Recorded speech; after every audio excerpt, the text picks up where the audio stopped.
Ya ashiqal Mustafa, abshir binailil muna. Faktor apa yang membuat penyebaran Islam itu cepat di Nusantara? Tradisi orang Melayu kalau membuka hutan, mau bertanam padi, mau bercocok tanam, itu hutan itu disemah dulu. Orang Riau tahu disemah, disadakan sajen sesembahan untuk jembalang tanah hantu-hantu penjaga hutan.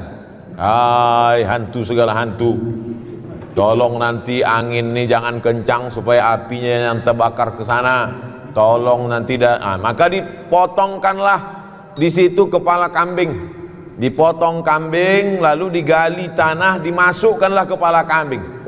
Jadi kalau ulama itu dulu datang membawa parang panjang lalu mengatakan ini syirik, ini adalah haram, mungkin hari ini orang Riau tidak menyembah Allah tapi masih menyembah hantu, karena dai-dai itu akan mati.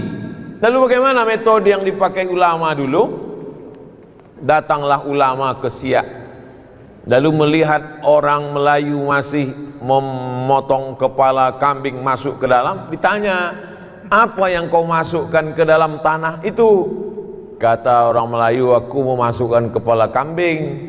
Oh, masukkan aja darahnya ke dalam. Terus kepala kambingnya tuh, kepala kambing kasih ke aku. Itulah asal muasal kepala kambing dikasih ke ustadz kalau kenduri. Maka kalau antum kenduri, acara akikah, acara walimah di Riau ini, ustadz pasti dikasih kepala kambing. Kenapa kepala kambing itu berpindah dari dalam tanah naik ke piring ke depan ustadz? Karena ustadz dapat menjamin bahwa hantu ini cukup dikasih darah saja, tanpa harus membawa pedang mengatakan perbuatan ini syirik, ini adalah sesat, neraka jahanam, kau berarti enggak, dengan cara yang lembut. Maka apa kata Allah dalam Al-Quran? Walau kunta fazzan ghalizal qalbi, kalau kau dengan cara yang kasar, lam faddu min haulik, pastilah mereka akan meninggalkanmu. Wa qula lahu qawlan layyina, ucapkanlah kata-kata yang lembut, la'allahu yatadzakkara aw yakhsha, mudah-mudahan mereka menjadi ingat Allah dan takut kepada Allah. Itu salah satu sampel contoh di Sumatera. Bagaimana dengan di Jawa? Sunan Kudus tahu bahwa di Kudus ini orang Hindu banyak, maka dia buat menara masjidnya itu candi. Saya sampai ke menara Kudus, saya tengok memang betul candi. Supaya apa? Supaya orang Hindu tidak merasa asing dengan bangunan itu. Akhirnya mereka datang, familiar, mereka lihat, oh ini biasa, tempat ibadah kami pun begini. Mereka mulai intip-intip ke dalam, mereka lihat di dalam, mereka biasanya pakai gending, pakai gamelan, ternyata di dalam ada juga wayangnya, dikemas cerita-cerita Nabi dan sahabat dalam bentuk wayang kulit, lalu kemudian dipukulkan gending. Maka kita mengenal ada istilah sekaten. Sekaten diambil dari syahadatain, asyhadu an la ilaha illallah wa asyhadu anna muhammadan rasulullah. Dia tahu orang Jawa suka menyanyi-nyanyi. Antum kalau di masjid di Pekanbaru itu habis azan tak ada suara, berhenti. Orang sholat qabliyah, habis itu baru iqamat. Tapi kalau antum pergi ke daerah Indragiri Hulu, ke Rokan Hulu, di daerah yang banyak orang Jawa, itu habis azan Salatullah, dapat dipastikan itu orang Jawa.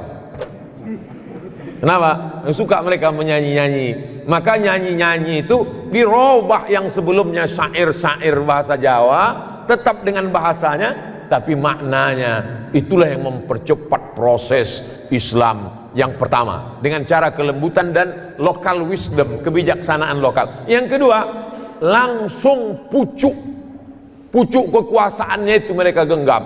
Jadi kalau di Pulau Sumatera langsung sultannya itu. Maka dalam teori sosiolog Abdurrahman Ibn Khaldun, ar-ra'iyah ala dini mulukihim, rakyat mengikut agama raja-rajanya. Kalau sudah raja itu sholat, sampai ke bawah sholat. Kalau sudah raja itu ke masjid, semuanya. Maka hampir semua raja-raja Melayu itu, Raja Minangkabau, Raja Aceh, Islam. Bagaimana dengan di Jawa? Begitu juga Wali Songo menempel ke raja-raja bangsawan-bangsawan Jawa, maka kita kenallah raja-raja Demak, Masjid Demak, Sultan Demak. Mereka Islam lewat kekuasaan. Besok antum kalau masih kosong pagi silakan pergi ke pasar bawah, bukan untuk beli karpet sama keramik, singgah ke Masjid Raya Senaplan. Ketika Sultan Siak 1723 1724 Kerajaan Siak Sri Indrapura di Siak. Lalu Sultan menelusuri Sungai Siak, dia tengok ada tapak yang bagus untuk buat pemukiman baru. Berhenti di situ, dibangunlah pasar. Itulah dia namanya Pasar Senapelan. Jangan sebut pasar bawah. Aslinya Pasar Senapelan. Yang pasar bawah itu untuk beli kerupuk sama keripik. Lalu kemudian dia bangun masjid. Masjid itu dibangun oleh Sultan Abdul Jalil. Sultan Abdul Jalil membangun. Tak selesai, meninggal Sultan Abdul Jalil. Dilanjutkan oleh anaknya, namanya Sultan Muhammad Ali Abdul Jalil. Sultan Abdul Jalil punya anak perempuan cantik jelita, namanya Tengku Embung. Tengku Embung yang cantik ini dinikahkan dengan seorang ulama yang datang dari Jazirah Arab, namanya Syarif Usman Shahabuddin. Hasil pernikahan Tengku Embung dengan Syarif Usman Shahabuddin, maka sejak itulah Sultan-Sultan Siak itu di awal namanya bergelar Syarif. Sultan Syarif Qasim. 3. Jalan Sultan Syarif Qasim, Universitas Islam Sultan Syarif Qasim, dan airport Sultan Syarif Qasim. Dulu antum kalau datang ke Riau, ladies and gentlemen, kita akan turun ke airport Simpang 3. Dirobahlah pada masa Presiden Abdurrahman Wahid, Kiai Haji Abdurrahman Wahid berikan kata sambutan, ini sudah tepat namanya airport Sultan Syarif Qasim. Masuk airport Simpang 3 kayak tempat becak katanya Sultan Syarif Qasim. Artinya apa? Ulama itu langsung datang ke pucuk kekuasaan, maka dengan satu kekuasaan mudah. Jadi kalau orang memahami ceramah saya, pahamlah dia mengapa di beberapa tempat saya jadi jurkam kampanye. Paham ya? Oh, connect. Cuman kadang jamaah ini tidak secerdas saya, ini jadi masalah. Paham ya? Ceramah saya tabligh akbar. Tabligh akbar saya ke satu daerah, penuh lapangan sepak bola. Habis tabligh akbar selesai. Tapi ketika saya support satu calon wali kota, calon bupati, calon gubernur, duduk dia, maka setiap kelurahan itu bisa dibangun rumah Quran. Tapi orang banyak tak setuju. Setelah saya telusur-telusur, kok kenapa tak setuju saya mendukung paslon? Kami tak tahan Ustadz dibully. Oh, kalau kau tak tahan dibully, jangan kau baca komen. Ternyata dia tak tahan menghadapi haters. Haters itu bahasa Inggris, bahasa Arabnya syaitan.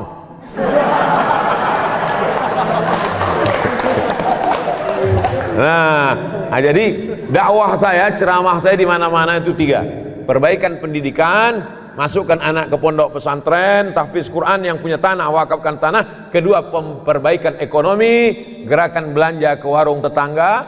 Yang ketiga, perbaikan politik. Maka saya berharap adik-adik HMI kalian masuk ke politik. Ustaz Somad kenapa nggak masuk politik? Saya memang dipesankan datuk saya dulu, cucuku 40 yang ini mesti menjadi ulama sampai mati. Nah, jadi itu memang udah janji. Jadi saya ini bukan artis yang gagal casting lalu jadi ustadz. Nah, bukan. Saya memang dari kecil memang sudah disetting jadi ustadz. Nah itu. Ini pernyataan ini saya ulang-ulang supaya calon-calon ini tidak terlalu khawatir dengan saya sehingga memusuhi saya. Takut banyak calon gubernur takut, calon presiden takut. Kalian tak perlu takut. Aku tak akan mencalonkan diri.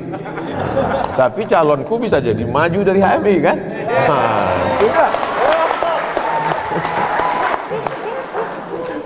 Itu dari Medan. Faktor mempercepat 2, ulamanya santun dan lembut melalui budaya. Yang kedua adalah dengan kekuasaan.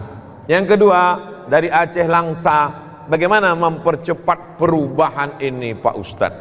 Personal ini mesti dengan kaderisasi yang luar biasa. Alhamdulillah masih ada adinda kita yang setia mengkader, dimanapun diundang beliau mau datang. Nah, maka kalau selama ini pengkaderannya biasa, buat pengkaderan yang luar biasa. Jadi kalau selama ini kader-kader ini diingatkan jam 1 malam, biasanya kader malam, mari kita ingat kita akan mati, mari robah, galikan liang lahat, kuburkan dia. Digulung dia pakai kain kapan itu, masukkan ke dalam, luar biasa, dididik dia militan, biar dia melihat hidup ini macam sebelah sayap nyamuk, sehingga hidup ini dilihatnya tidak la taj'alid dunya akbar hammina wala mablagha ilmina. Jangan kau jadikan dunia ini sebagai obsesi tertinggi kami dan menjadi harga terhadap ilmu dan idealisme kami. Kehidupan yang sesungguhnya bukan di Kairo. Kehidupan kami yang sesungguhnya bukan waktu jadi mahasiswa di Kairo. Waktu di Kairo bukan main lagi idealisme luar biasa. Yang sesungguhnya the real kehidupan yang nyata adalah ketika pulang ke bumi lancang kuning, ketika pulang ke negara kesatuan Republik Indonesia. Nah, jadi adik-adik kita ini memang betul-betul dididik. Dulu saya mengusulkan supaya kampus-kampus universitas jangan lagi kalian buat KKN 2 bulan. Kalau mau buat KKN itu setahun, kirim ke suku Talang Mama di pedalaman sana. Setahun. Sehingga kalau dia fakultas pertanian, betul-betul dia bertani di dalam setahun. Nampak betul semangka itu sebesar apa bisa kau tanam. Kalau dia jurusan peternakan, betul-betul beternak dia di suku pedalaman sana, memang betul-betul selama kau beternak setahun berapa kali kambing itu berhasil, berapa kali sapi. Kalau dia jurusan perikanan, betul-betul dia bisa membuat karamba ikan di dalam. Kalau dia jurusan teknik, bisa tak dia menaikkan air sungai ini ke atas supaya orang-orang tua tidak lagi turun ke bawah untuk berwudu di tengah malam. Nah, jangan lagi KKN 2 bulan, pergi tinggal rumah kepala desa, sore main poli, pulang bebini. Apalah kerja kalian?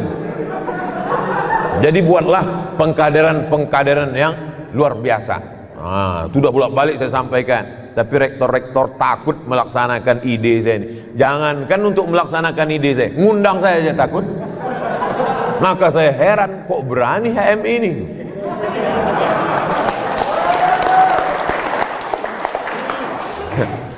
Adinda dari Cianjur, akulturasi.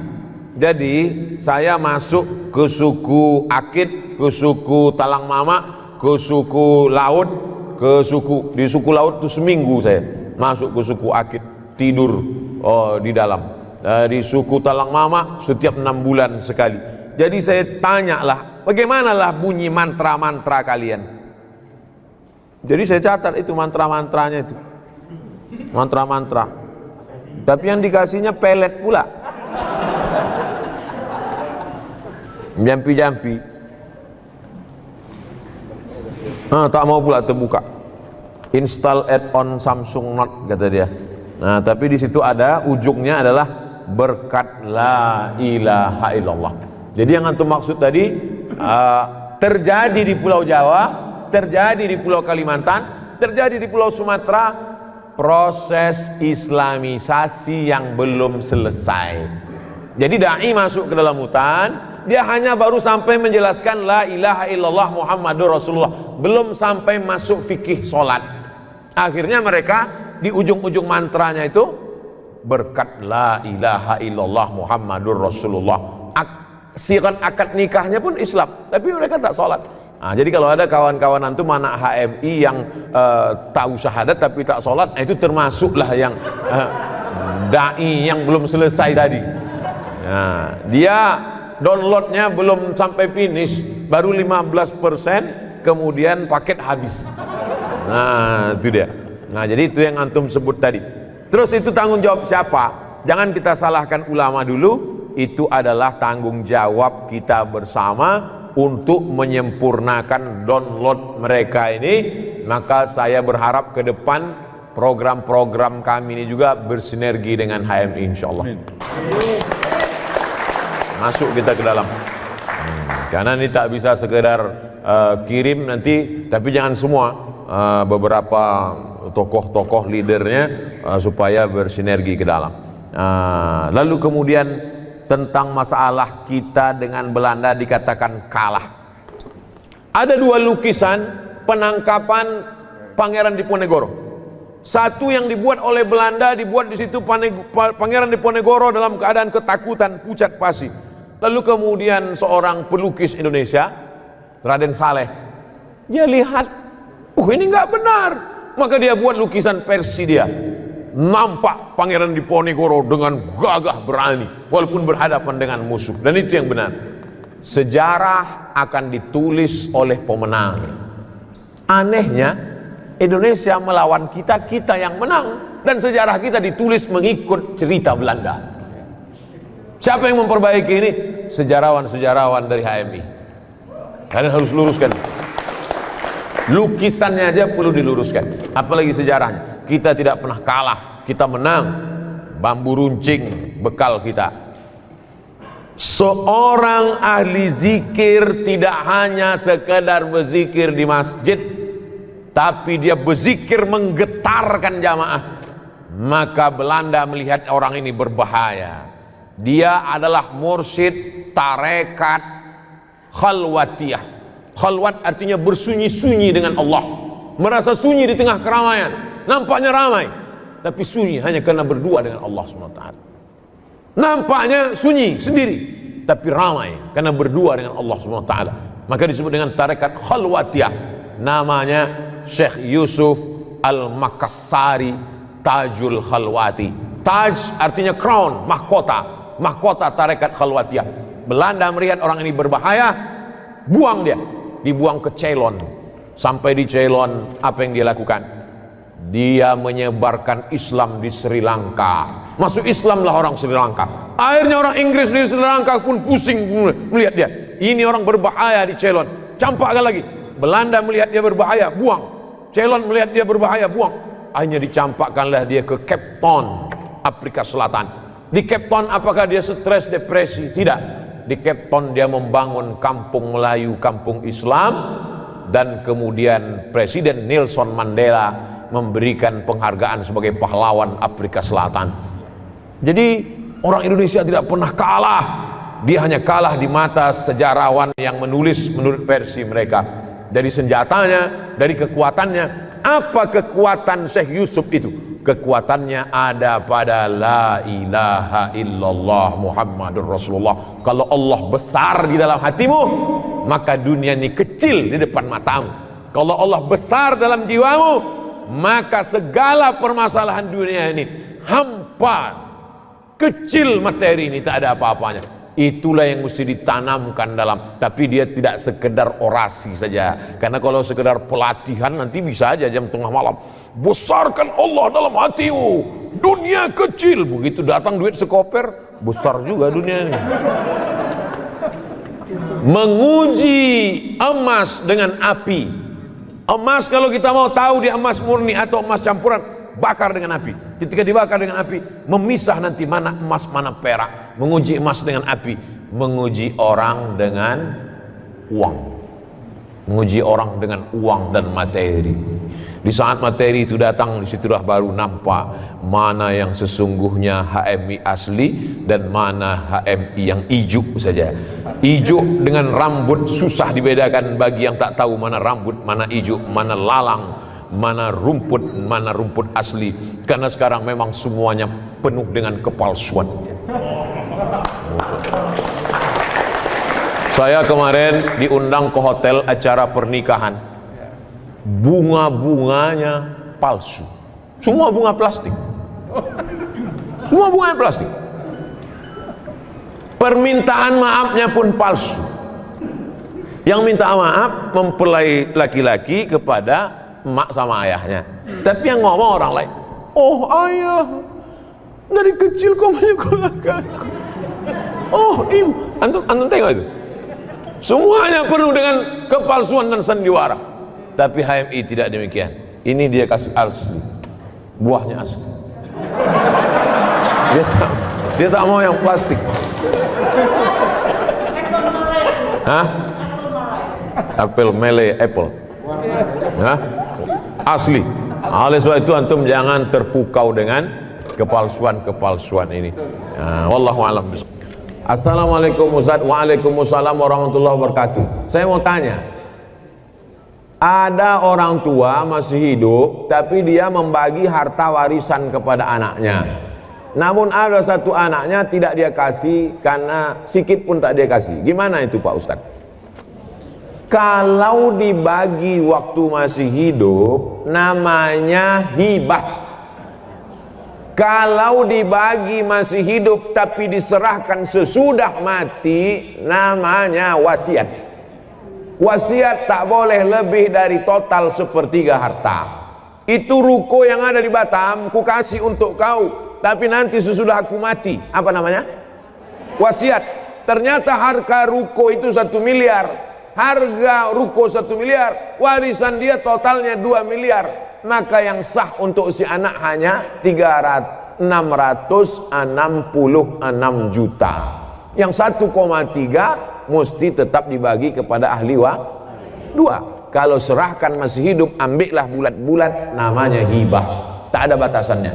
Kalau diserahkan setelah mati namanya wasiat. Dibagikan ketika hidup baru diserahkan setelah mati namanya wasiat. Adapun pembagian harta warisan sesudah mimda tema taya bawati. Jelas. Jadi ini kenapa pula masih hidup sudah bagi harta warisan? Inilah gara-gara tak mengaji. Makanya kalau ada acara pengajian, jangan lagi pengajian arisan, judulnya sabar, tawakal. Pengajian arisan kita pada bulan Januari 2021 ini adalah tentang warisan. Apa itu warisan? Bagaimana pembagian warisan? Bolehkah warisan dibagi ketika hidup? Apa nama hibah? Apa itu wasiat? Supaya jangan salah kaprah. Ini banyak orang tua kalau udah cerita warisan, Bu, gimana masalah warisan? Jangan tanya warisan, aku belum mati lagi. Padahal setelah mati menyimpan warisan sama dengan bom atom, bom waktu yang akan meledak. Ini saya menduga bahwa si bapak ibu ini marah kepada anaknya yang satu ini, maka biar supaya jangan dapat dibaginya. Ini untuk kau, untuk kau. Adapun kau matilah kau tak dapat. Tak bisa. Maka kita kalau salah jangan salah 2 kali. Dulu salah kita karena tak mendidik dia, dulu salah kita tak mengajar dia, sekarang dia menjadi pemabuk, pecandu narkoba. Yang salah kita atau dia? Kita yang salah. Maka pembagian harta warisan hak dia ada pada harta kita, karena dia adalah anak kita. Dia tak pernah minta jadi anak kita, kita pun tak pernah minta dia jadi anak kita. Allah yang mengirimkan dia ke rahim ibu, didik dia dengan baik. Kalau sudah dididik dengan baik tak juga baik, takdir seperti Nabi Nuh punya anak Kan'an, tapi dia tetap punya jatah harta setelah kita meninggal. Bagilah menurut ilmu faraid pembagian harta warisan. Walakum nisfu ma taraka azwajukum illam yakul lahunna walad. Kamu suami dapat setengah harta istrimu kalau tak ada anak. Fa in kana lakum waladun falahunnar rubu'u. Kalau kamu punya anak maka istri dapat 1/4, istri dapat 1/8. Fa in kana lahunna waladun falakumur rubu'u. Kalau ada anak suami dapat 1/4. Kalau tak ada anak suami dapat setengah. Istri dapat 1/4 kalau tak ada anak. Kalau ada anak, istri dapat 1/8. Anak laki-laki, lizakari mislu hadzil unsayain. Anak laki-laki dapat 2 kali bagian anak perempuan. Jadi kalau anak perempuan 25 juta, anak laki-laki 50 juta. Karena laki-laki lebih besar tanggung jawabnya. Laki-laki membiayai nikah, laki-laki mengasih nafkah, laki-laki menjadi kepala rumah tangga, laki-laki mengasih mahar. Itulah maka laki-laki diberikan kelebihan, bukan karena Islam diskriminatif. Maka jelaskan nih kepada anak cucu kita, kalau tidak nanti kita akan salah, anak cucu kita akan salah, dan dia menjadi mengalir amal salah, bukan amal ya. Assalamualaikum Ustaz. Waalaikumsalam warahmatullahi wabarakatuh. Semoga Ustadz sehat selalu serta dalam lindungan Allah, amin. Saya jualan online, tapi saya sering membuat invoice palsu pada kiriman barang ke pembeli saya di luar daerah, agar pajak keluar kota dari Batam tak besar. Pasalnya pajak Batam keluar kota itu 17,5%, berlaku untuk semua barang. Apakah saya harus tinggalkan usaha saya nih Pak Ustadz atau bagaimana? Saya takut uang yang saya dapat memperberat hisab saya nanti di akhirat. Payah saya jawabnya. Nanti saya jawab boleh, bilang orang Ustadz Somad membolehkan bohong, dan orang kantor pajak marah sama saya. Gara-gara ini berkurang pajak dari Batam, kata dia. Jadi aturan-aturan negara yang tidak ada di dalam Quran itu adalah kesepakatan ulama dan umarok. Kesepakatan la tajtami'u ummati ala dhalalatin. Umat ini tidak mungkin bersepakat untuk suatu kesesatan. Makanya kita disuruh atiullah wa atiur rasul wa ulil amri. Sama macam pakai paspor. Mana ada hadis nyuruh pakai paspor? Jadi kalau ada anak-anak muda nih, kau udah ngurus paspor. Tidak ada dalam Quran nyuruh paspor. Paspor itu bid'ah wa kull bid'atin dhalalah. Pas mau masuk Saudi, mana bisa kau masuk? Begitu juga lah logika berpikirnya tentang masalah pajak tadi. Itu adalah aturan negara. Assalamualaikum Ustaz. Waalaikumsalam. Kami sudah lebih 10 tahun menikah. Mohon doa agar segera diberi Allah keturunan yang soleh, penghafal Quran dan cinta kepada alim ulama, terutama seperti Ustadz Abdul Somad. Nanti kita doakan. Mudah-mudahan yang belum punya anak punya anak.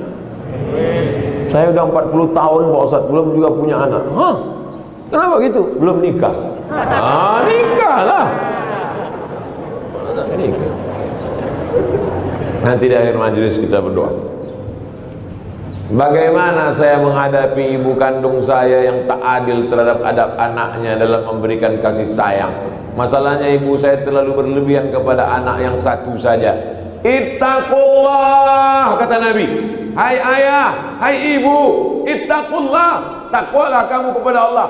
Fa'dilu baina auladikum, bersikap adillah kamu di antara anak-anak kamu. Memang hati tak bisa berdusta. Kadang kita lebih sayang pada anak pertama daripada anak kedua, ketiga. Tapi hati memang tak bisa. Tapi zohirnya maka mesti bersikap adil. Adil tak mesti sama. Adil tak mesti sama. Anak 3, yang satu yang paling kecil TK karena dia lambat nomor antrian. Tak pula belikan laptop 3 dikasih laptop. Anak S1 laptop, anak 3 kasih laptop, habislah. Nah, jadi letakkan sesuatu pada tempatnya, itu bersikap adil. Ibu, bapak jangan sampai kalian tak adil. Anak yang satu dimanjakan, jadi hantu dia. Anak-anak yang satu ini dicampakkan, boleh jadi dia yang berbakti.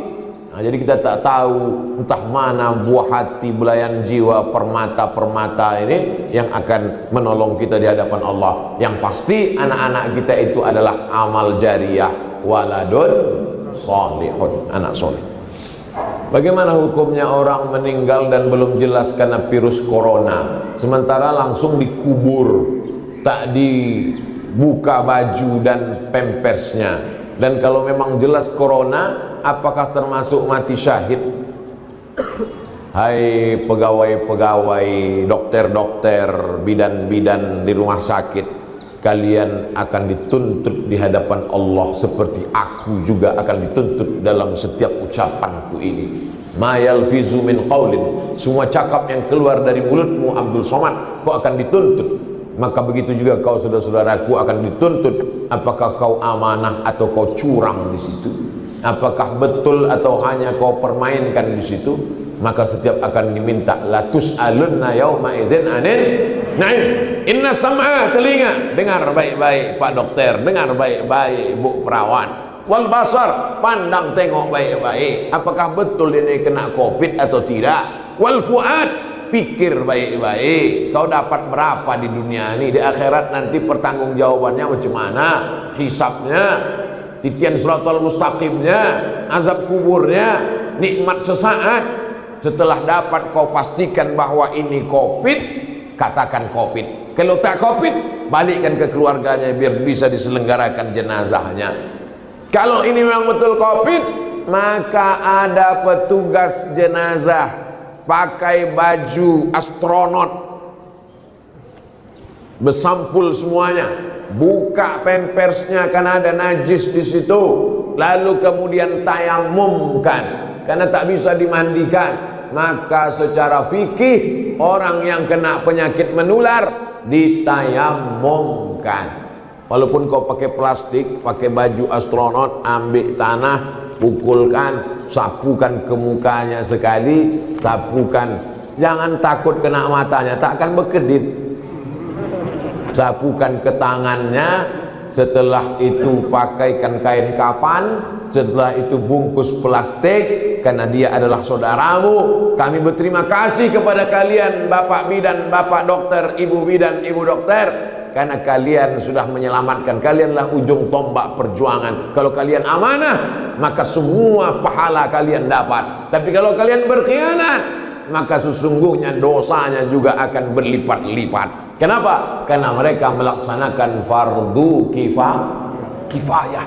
Fardu kifayah sudah mereka laksanakan. Lalu kemudian dikuburkanlah. Adapun sholatnya bisa diletakkan di keranda lalu sholat. Takut dibawa ke masjid menular sholat. Allahu Akbar. Bahkan di dalam mobil ambulan pun bisa. Di dalam buka pintu jendelanya, dari luar tuh Allahu Akbar. Di tepi kubur sebelum dimakamkan diletakkan di atas kayu, sholatkan, setelah itu baru dimasukkan ke dalam. Hanya masalah mandi saja bisa diganti dengan tayamum. Adapun sholat jenazahnya tetap. Nah, pula tak kalian sholatkan. Gimana udah sholat jenazah? Kami buat webinar aja Pak Ustadz. Mana pula sholat online?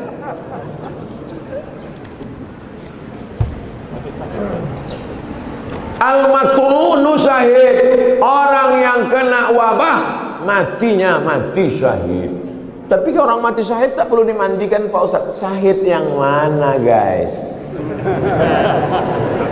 Syahid mati fisabilillah. Syahid itu terbagi dua. Syahid mati fisabilillah itu yang tak dimandikan, dikuburkan dengan bekas-bekas lukanya. Contohnya mana? Sayyidina Hamzah. Sayyidina Hamzah itu dikuburkan dengan luka-lukanya karena nanti mereka bangkit di padang mahsyar akan jadi saksi itu. Luka-lukanya itu jadi saksi di hadapan Allah. Adapun yang mati syahid, orang tenggelam mati syahid, orang kebakaran mati syahid, melahirkan anak mati syahid, orang yang mencari nafkah kena musibah, orang yang sakit perut mati syahid. Kalau pergi mencari nafkah, pergi karena lillahi ta'ala. Adapun orang yang pergi selingkuh, tak boleh mati syahid.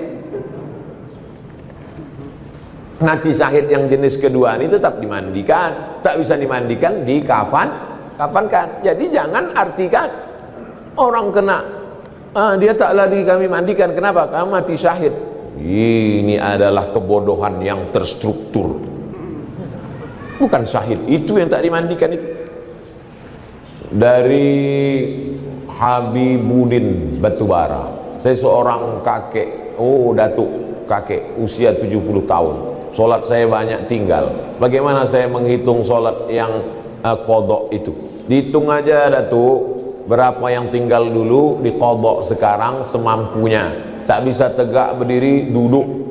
Usolli fardhu zuhri arba'a raka'atin qadha'an. Qadha habis zuhur, habis asar gitu juga. Usolli fardhul asri arba'a raka'atin qadha'an. Dia agak-agak berapa lama tinggal, selama itu pula lah qadha'nya. Kalau tinggal 10 tahun, dia qadha 10. Tak sampai 10 tahun meninggal dunia, diampunkan Allah. La yukallifullahu nafsan illa usaha. Adapun yang muda-muda, kalian anak muda jangan kalian tinggalkan sholat. Hisab tadi ada kita bahas hisab. Inna awwala ma yuhasabu bil abdu yaumal qiyamah. Yang pertama kali dihisab pada hari kiamat, salatu. Pertama kali dihisab nanti pada hari kiamat adalah salat. Idza salahat salahal amalu kulluh. Kalau salatnya baik, amal yang lain jadi baik. Idza fasadat fasadal amalu kulluh. Kalau salatnya rusak, yang lain jadi rusak. As-salatu imaduddin. Tiang. Salat adalah tiang. Kenapa kubahnya bisa menempel? Kenapa dindingnya bisa kokoh? Karena tiang. Kalau tiang rusak, maka hancurlah rusak. Jaga sholat, bukan somat. Apakah kalau lagi haid boleh baca Quran melalui aplikasi di handphone? Orang yang sedang menstruasi, maaf, beribu maaf, tak boleh megang Quran, tak boleh bawa Quran, tak boleh baca Quran, tak boleh masuk masjid, tak boleh sholat, tak boleh tawaf, tak boleh puasa. 7 menurut fikih Islam wa adillatuh Syekh Wahbah Zuhairi, tak boleh megang Quran, tak boleh bawa Quran, tak boleh baca Quran, tak boleh masuk masjid, tak boleh sholat, tak boleh tawaf, tak boleh puasa. Itu mazhab yang saya pakai. Lalu Pak Ustadz, kalau baca Quran melalui aplikasi, membaca Quran bagi perempuan yang haid boleh dengan dua catatan pengecualian. Pertama, dia hafal Quran. Orang hafal Quran paling tidak mengulangi hafalannya 1 hari 2 juz. Kalau tak diulangi 2 juz hilang. Maka ibu yang punya anak hafal Quran, berarti 1 hari 2 juz mengalir pahala untuk ibu, baik hidup maupun mati. Lalu kemudian 1 bulan 2 kali khatam, setahun 24 kali khatam. Beruntungnya punya anak hafal Quran. Mudah-mudahan anak kita hafal Quran. Hafal Quran anak gadis kita, dia mengulang 1 hari 2 juz, dia boleh mengulang an zahri qalbin, dalam hati. Maka nanti kalau ibu nampak ada anak ibu, diam aja, itu dia sedang ngulang hafalan. Kalau dia hafal Quran. Kalau tak hafal, tak tahulah pada dia. Yang kedua, guru boleh membaca walaupun sedang haid, tapi ayatnya potong-potong. Guru tahfiz di pesantren, anak-anak baca ya, innallaha la yastahyi ayyat riba, potong-potong, dibacanya pangkal. Silakan baca innallaha la yastahyi ayyat masalam ma ba'udatan faham. Tak boleh dia baca normal macam orang yang sedang dalam keadaan suci, karena Quran itu suci, sedangkan dia dalam keadaan haid, dalam keadaan kotor secara spiritual, bukan secara zohir. Karena perempuan itu tetap bersih, tapi tidak suci. Bersih tubuh, sama macam maaf orang junub, badannya bersih, tapi tidak suci menurut pandangan hakikat. Ini yang paling penting dipahami. Samakah pahala baca Quran melalui smartphone? Baca Quran di dinding, ada tertulis di situ dinding, masuk masjid. Ya ayyuhalladzina amanu taqullaha wal tanzur nafsum ma qaddamat lighad. Baca Quran di dinding. Yang satu lagi baca Quran di handphone. Kutiba alaikumul qitalu fil qatla al-hurru bil hurri wal 'abdu bil 'abdi wal unsa bil unsa. Yang satu lagi melihat mushaf Al-Quran. Ya ayyuhalladzina amanu ista'inu bis sabri was salah. Melihat mushaf, melihat handphone, melihat dinding. Pahalanya bukan dilihat kau baca Quran dari mana, tapi yang dilihat adalah lafaz di mulut dan di hati. Mulut fasih, tahsin, tajwid, hati ikhlas. Walaupun kau baca di pelepah kurma. Ada Quran zaman sahabat Nabi, Quran macam kita dicetak sekarang? Mana ada? Pakai resleting pula lagi. Kenapa kau tak pernah baca Quran ini? Saya sebetulnya mau baca Pak Ustaz, terus resletingnya macet terus tiap hari. Oh, kasihlah minyak jelantah.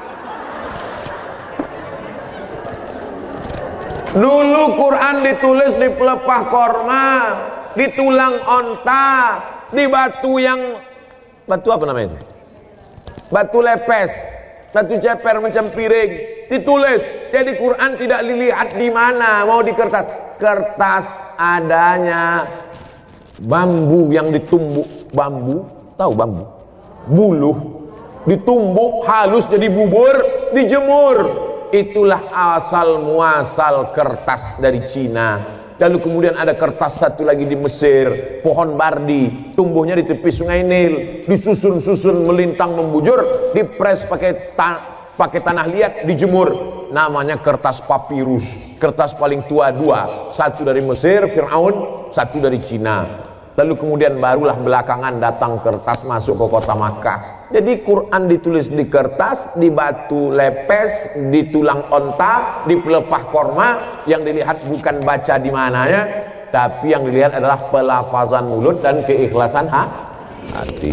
Ini Qurannya bukan main lagi, mahal minta ampun. 30 juta harga Quran. Diletakkan di lemari tamu di depan. Setiap tamu yang datang menengok macam menengok kucing. Bukan Quran itu yang mahal. Quran mahal adalah Quran yang dibaca. Seorang ibu mengajarkan anak-anaknya sambil masak pagi. Tak ditengoknya pun Quran itu sambil masak. Bismillahirrahmanirrahim. Wadduha wallaili idza saja.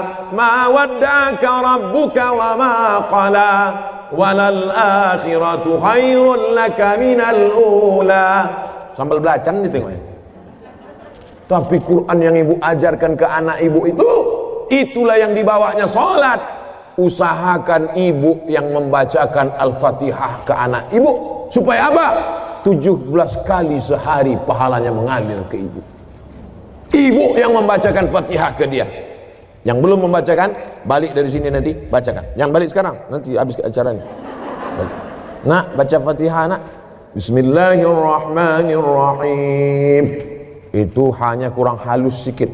Bismillahirrahmanirrahim. Alhamdulillahi rabbil alamin. Rohnya kurang tebal sedikit. Luruskan bacaannya. Kapan kelingking ibu masuk ke celah kakinya saat mengajarkan dia berwudu, masuk air ke celah kaki? Kapan ujung jari ibu masuk ke celah telinganya saat mengajarkan berwudu? Kapan mulut ibu mengajarkan? Kapan tapak tangan ibu memegang pundaknya? Rata pundakmu nak. Jangan kepala kau macam menengok kuda jantan, menengok kuda betina. Jangan kepala kau ni menunduk macam menengok rumput. Rata nak. Kelak kita semua inilah yang akan dia kenang. Al-madrasatul ula. Ibu adalah sekolahnya yang pertama. Alhamdulillah ibu amalkan. Pahalanya mengalir ke ibu, mengalir pula ke saya. Tapi pahala ibu tak berkurang. Ibu tetap dapat 100, saya 120.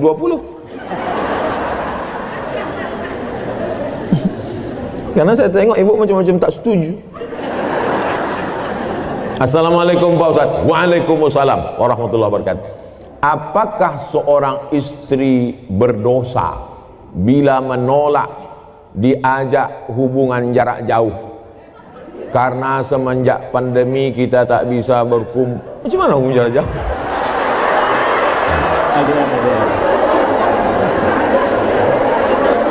LDR. Apa arti LDR?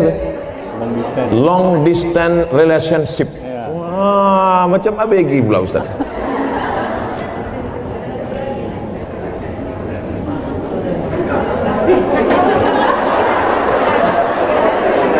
Wa'ashiruhun nabil ma'ruf. Dulu waktu akad nikah, suami ibu disuruh Pak Kua membaca ayat. Baca ini, wa'ashiruhun nabil ma'ruf. Berhubungan baiklah kamu dengan dia dengan cara ma'ruf. Ma'ruf diambil dari kata urf. Urf artinya baik menurut syariat Islam, menurut Quran, menurut sunnah, menurut kebiasaan. Maka selama tidak bertentangan dengan Quran, dengan sunnah, menurut kebiasaan, maka hubungan itu ma'ruf. Hubungan itu baik. Tapi kalau bertentangan maka tidak baik. Baik dan tak baik standarnya bukan akal. Baik dan tak baik itu dalam Islam standarnya adalah Quran dan sunnah Rasulullah Sallallahu Alaihi Wasallam. Saya mau tanya apa hukumnya menikah dengan wali tapi bukan dari ayah, abang atau adik laki-laki? Lalu dengan apa kau nikah? La nikaha, tidak sah nikah illa biwaliin, kecuali dengan wali. Wali itu siapa? Ayah, tak ada ayah. Datuk, tak ada datuk. Abang, tak ada abang. Adik laki-laki, tak ada adik laki-laki. Abang ayah laki-laki, tak ada abang ayah laki-laki. Adik ayah laki-laki, tak ada adik ayah laki-laki. Saudara punya abang ayah tu punya anak laki-laki. Sampai begitu. perwalian itu ada orang, tapi insya Allah yang 6 itu adalah, kecuali dia disapu angin puting beliung hilang semua. Andai dia anak yang ditemukan dalam kardus, namanya binti kardus, tak ada walinya, macam mana? Fasultanu waliyun man la waliyalaha, maka sultan menjadi wali bagi orang yang tak punya wali. Siapalah wali orang perempuan di Batam kalau tak ada walinya? Sultan Kerajaan Riau Lingga. Sultan Kerajaan Riau Lingga sudah menyerahkan kekuasaan kepada Presiden Soekarno. Lalu Presiden Soekarno membuat satu departemen untuk agama, namanya Kementerian Agama. Maka Kementerian Agama lah yang menerima sultan. Lalu Menteri Agama tak sanggup turun ke Kemenak Kanwil Provinsi, Kemenak Kanwil Provinsi turun ke kota, kota turun ke kecamatan. Itulah maka kepala kantor urusan agama tak ada perempuan. Ada kepala KUA perempuan. Kenapa? Karena KUA akan menjadi wali bagi perempuan yang tak punya. Nah, ini ke depan nanti bisa jadi kepala KUA perempuan, dia tak ngerti sejarahnya. Karena KUA akan menjadi wali bagi perempuan yang tak punya wali. Fasultanu waliyun man la waliyalaha. Memang satu sisi Pak KUA itu sebagai pegawai pencatat pernikahan, tapi ada dalam beberapa kasus dia bisa nanti menjadi wali pada saat perempuan itu tidak ada wali. Kalau sudah terjadi macam mana Pak Ustadz?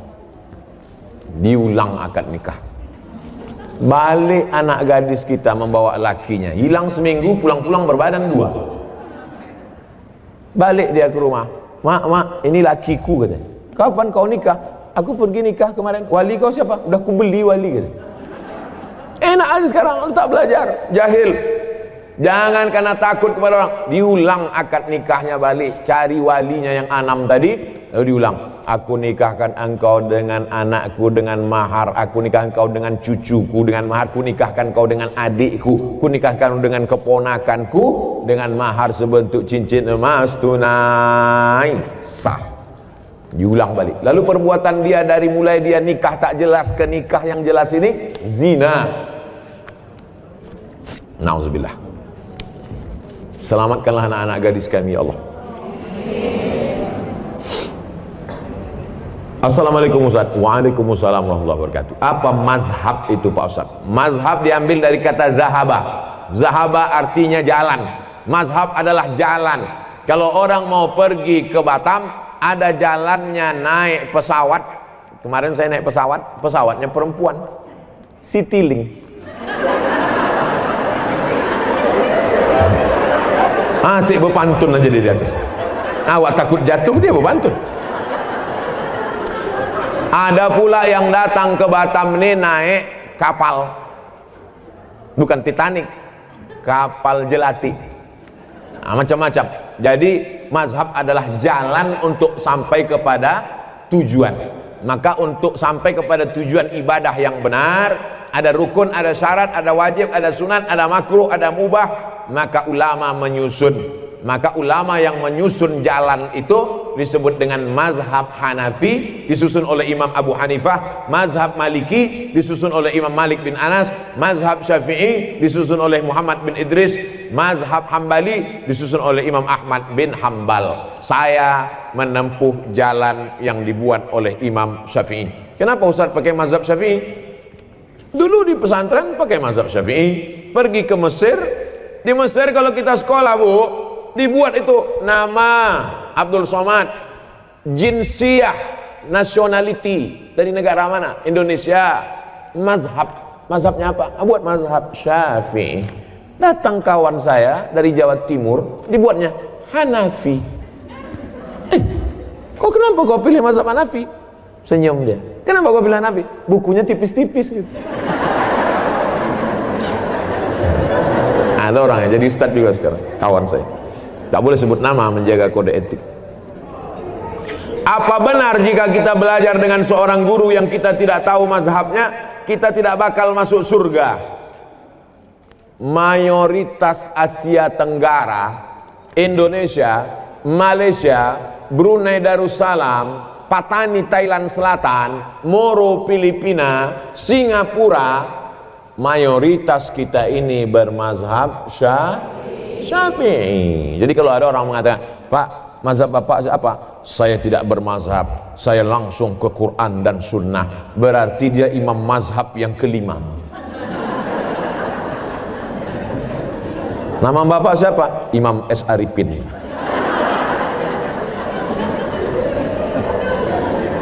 Bermazhab sebetulnya dia. Mana ada orang tak bermazhab di dunia ini? Imam As-Suyuti, hafalan hadisnya, hafiztu mi'atai alfa hadis. Aku hafal 200.000 hadis. 200.000 hadis dia hafal. Hafalan Qur'annya, tafsirnya aja 2 biji. Satu tafsir Jalalain, satu tafsir Ad-Durrul Mansur fit tafsir bil Ma'sur. Kitabnya berapa? Ada murid dia, namanya Imam Ad-Daudi. Kata Imam Ad-Daudi, guruku Imam Suyuti itu kitabnya 500 kitab. Abdul Somad di Batamnya aja 500. Tapi satu judul. Dia 500 judul kitabnya. Tapi di ujung namanya Jalaluddin Abdurrahman As-Suyuti Asy-Syafi'i. Ulama selevel itu tetap pakai mazhab. Lalu ente siapa? Tak bermazhab. Sementara beliau mengajarkan akhlak mulia berpedoman dengan Al-Quran dan hadis. Bermazhab dia. Kalau tak bermazhab dia, nanti kita datang diam-diam tanya, kau diam-diam apa mazhab? Aku sebetulnya mazhab, cuman aku segan. Bermazhab, belum tak bermazhab. Assalamualaikum Pak Ustaz. Waalaikumsalam. Apakah koperasi itu riba? Kumpullah duit ibu, sejuta, 100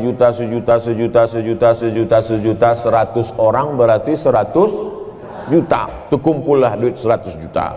Lalu kemudian ditanya kepada masyarakat, siapa yang mau bisnis silakan minjam uang kemari.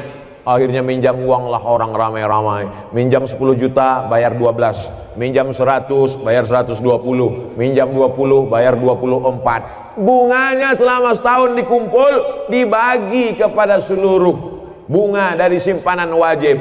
Maka transaksinya semuanya adalah uang dengan uang riba. Pinjam uang bayar uang, kembali uang riba. La ta'kulur riba ad'afan mudha'afah. Lalu bagaimana dengan BMT Pak Ustadz? Baitul Mal wa Tamwil. Ibu masih konsen? Yang tak konsen gerakkan kepala ke kanan, ke kiri, ke atas, ke bawah, bukakan mulut.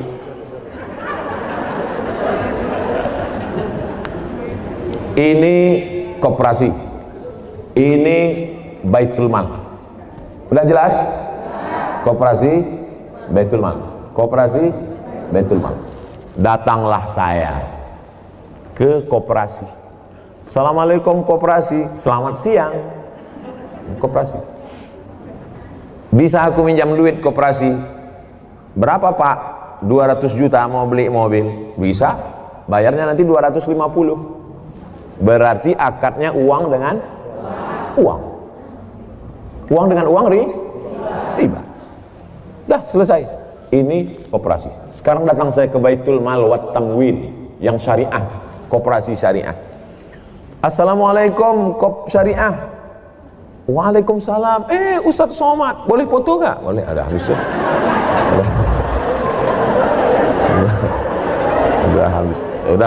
Udah habis basa-basi cerita.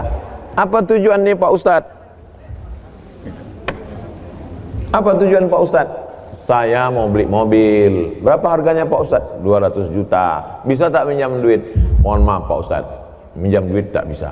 Walaupun kita udah foto, tak bisa duit. Jadi macam mana? Datanglah Baitul Mal wal Tamwil. Di mana mobilnya Pak Ustadz? Mobilnya ada di dekat Masjid Agung. Pergilah orang BMT ini membeli mobil itu. Dibelinya lah mobil itu secara cash. Setelah dibelinya mobil itu secara cash, dijualnya kepada saya secara cicil. Maka akad saya dengan BMT uang dengan mobil, uang dengan uang riba, uang dengan barang Bisa buka handphonenya semua? Silakan buka. Setelah buka handphone, buka Google. Sudah? Setelah buka Google, tulis di situ SOMADMOROCCO. Sudah? Saya ulang sekali lagi. Sudah buka Google? SOMADMOROCCO.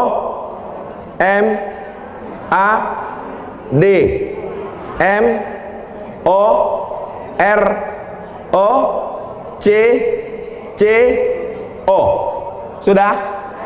Spasi. Sudah spasi? Kredit. KREDIT. Kredit. Enter. Sudah? Langsung posting yang paling atas, Somad Maroko Blogspot Kredit, langsung postingkan ke Facebook. Share ke kawan-kawan. Sudah? Tak tahu cara men-share? Nah, sekarang gua ajari.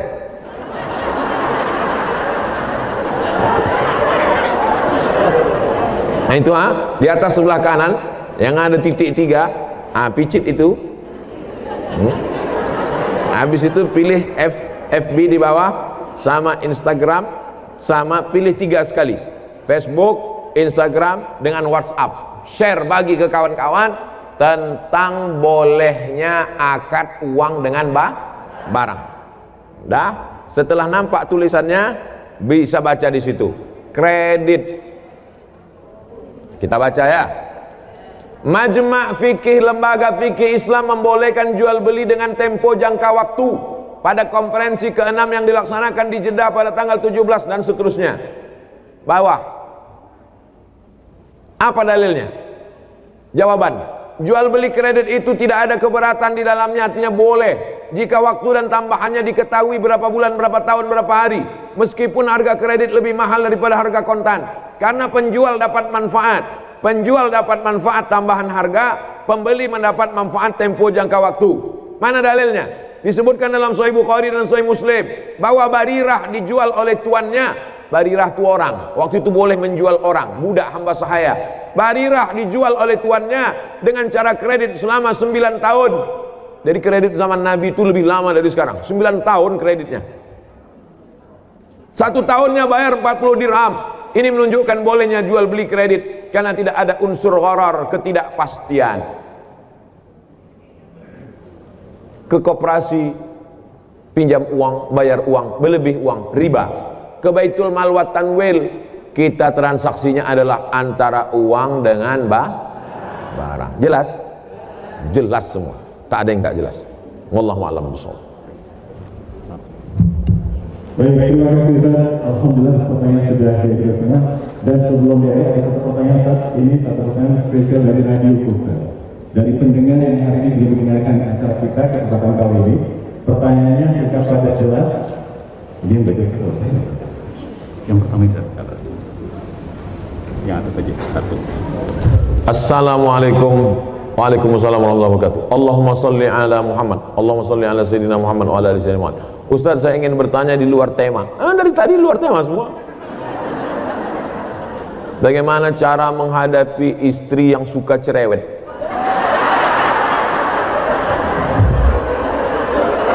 Jadi ibu dengarkan baik-baik ya. Saya jumpa dengan Habib Ali Ba'agil. Kata Habib nih cerita, ada di Yaman itu sumur tua. Jadi di sumur ini ada jin. Di dalam sumur ini ada jin. Suatu hari menimba airlah ibu-ibu. Menimba air, rupanya timba ini terlalu berat. Ibu ini pula orangnya slim. Akhirnya tertarik timba itu, jatuh dia ke dalam. Masuk dia ke dalam sumur itu. Lalu kemudian datanglah suaminya mencari. Dicari-carinya, ditengoknya, ada tanda-tanda kalau bininya masuk ke dalam sumur. Akhirnya diulurkannya tali. Diulurkannya tali timba, ditariknya, maksudnya mau menyelamatkan istrinya tadi, naik jin itu ke atas. Akulah penghuni sumur ini. Ditanya sama suami tadi, kenapa kau naik? Aku tak tahan direpeti bini kau di dalamnya. Kau tahan kali. Aku baru 2 menit udah pokat telingaku dalamnya. Jadi rupanya jin-jin itu pun tak tahan juga. Itu sanadnya dari Habib Ali Ba'agil. Dia cerita ke saya tak tahu dah cerita itu dari mana. Kalau mau tahu tanyalah ke dia. Jadi kalau ada perempuan-perempuan ini merepet, repetnya itu ada 2, repet positif dan repet negatif. Jadi kalau ibu-ibu masih merepet, kenapa abang pulang terlambat, abang pulang pergi sama siapa, jalan sama siapa, itu positif apa negatif? Dia mau menyelamatkan bapak supaya jangan habis waktu nongkrong di kedai kopi. Dia mau menyelamatkan supaya duit tak habis sama kawan-kawan sehingga tak bisa membayar anak sekolah. Dia ingin supaya bapak mendirepetnya, abang kenapa tak sembahyang, nanti abang kalau tak sembahyang ku campakkan ke sungai. Takkan sampai hatinya. Dia baik. Kedua, dia merepet itu ada sebabnya. Betul? Betul. Tapi kalau sudah lengkap 5, sudah dikasih makan, sudah dikasih pakaian, sudah dikasih tempat tinggal, sudah dikasih pendidikan, sudah dikasih perhatian, merepet juga dia. Tanya dia baik-baik, kau ini sebetulnya dulu nikah sama aku ini dipaksa sama ayahmu atau gimana? Jadi repetnya itu ada positif, ada negatif. Selama ibu masih merepet dengan anak ibu, kau pergi kemana sama siapa, jalan pulang jam berapa, kenapa jilbabmu tak panjang, kenapa rokmu pendek, kenapa ini koyak, kenapa pinggangmu kau ikat pakai tali jemuran, kenapa?